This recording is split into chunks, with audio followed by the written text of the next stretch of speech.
1000 रुपयांचं दान, पाथरवटांच्या बायकास आणि कारागिरास वस्त्रे शस्त्रे सोन्याची कडी दान केली.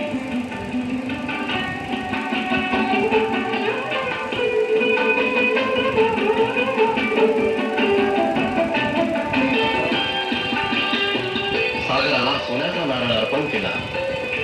किल्ल्याचं नाव सिंधुदुर्ग ठेवून सागर पृष्ठावर शत्रूच्या उरावर शिवरायांनी शिवलंका निर्माण केली.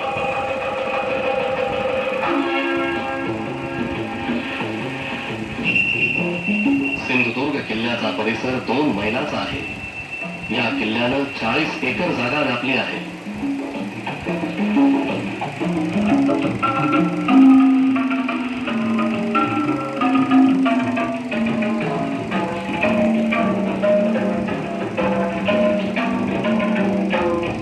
याच परिसरात महाराज दूरवर सागर क्षितिजापर्यंत चौफेर पाहत असत.